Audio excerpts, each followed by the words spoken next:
एक छोटी सी मजेदार कहानी है, लेकिन बड़ी बात सिखाती है। ये कहानी है एक सेठ जी की, जिन्हें पक्षी पालने का, जानवर पालने का शौक था।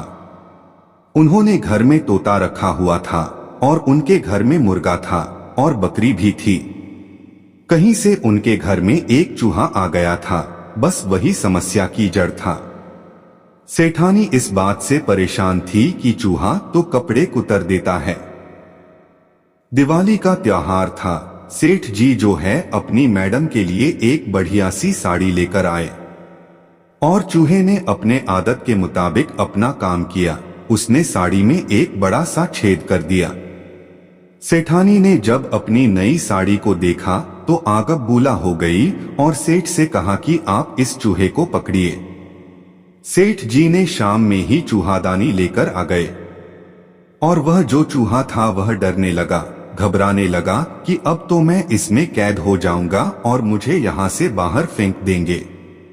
सब कुछ अच्छा चल रहा था, सब बिगड़ जाएगा। वह चूहा गया तोते के पास और कहा, मेरी मदद करो। उस तोते ने कहा, मैं तुम्हारी मदद क्यों करूं? चूहे ने कहा, वह चूहादानी आ गई है, वो मुझे पकड़ लेंगे। तोते ने कहा, मुझे इससे लेना देना क्या? तोते से निराश होकर वह मुर्गी के पास गया और कहा, मेरी मदद करो। फिर मुर्गी ने कहा, भाई मुझे इससे लेना देना क्या? फिर वह चूहा बकरी के पास गया और बकरी ने भी वही कहा। चूहा जो बेचारा वह समझ नहीं पा रहा था कि क्या करना है और मेरे साथ क्या होगा। सेठानी जी रात होने का इंतजार कर रही थी कि चूहा एक बार इस चूहेदानी में फंस जाए। रात हुई तो एक आवाज आई। सेठानी को लगा कि चूहा जो है चूहादानी में फंस गया है और वह उठकर उस चूहेदानी के पास गई तो देखा कि उस चूहेदानी में एक सांप फंसा हुआ है, जो चूहे को खाने आया था। लेकिन उस जाल में वह खुद फंस गया और उस सांप ने सेठानी जी को डस लिया। सेठानी जी जोर से चिल्लाई।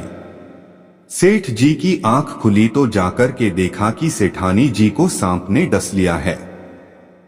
तुरंत अस्पताल लेके गए तो डॉक्टर ने कहा, सिर्फ एक ही तरीका है जिससे ये बच सकती है। सांप बहुत जहरीला था, इनको अब तोते का सूप पिलाना पड़ेगा। अब इतनी जल्दी तोता कहां से मिले? तो सेठ जी को याद आया, घर में तोता है, पसंदीदा है, लेकिन क्या करें? फिर क्या? फिर तोते का सूप बनाया गया और सेठानी जी को पिलाया गया और उससे वह ठीक हो गई। चूहा यह सब देख रहा था। अब जब सेठानी जी रिकवर हो रही थी तो उनके घर रिश्तेदार आने लगे। अब उन्हें क्या खिलाएं? फिर सेठ जी को लगा कि मुर्गी का ही चिकन करी तैयार कर देते हैं। मुर्गी की बलि चढ़ा दी गई और वह कढ़ाई में पहुंच गया। थोड़े दिन बाद जब सेठानी जी बिल्कुल स्वस्थ हो गई तो सेठ जी ने सोचा एक बड़ी पार्टी रखते हैं और अब की बार बकरे की बारी थी। उसको भी कढ़ाई की भेंट चढ़ा दिया गया। चूहा यह सब देख रहा था और सोच रहा था कि काश इन्होंने मेरी उस दिन मदद कर दी होती तो आज इतना बखेड़ा खड़ा नहीं होता। छोटी सी कहानी सिखाती है कि जीवन में अगर साथ रहेंगे तो सब कुछ ठीक रहेगा। जैसा मैं कहता हूँ कि कभी पेड़ काटने का किस्सा ना होता अगर कुल्हाड़ी के पीछे वह लकड़ी का हिस्सा ना होता।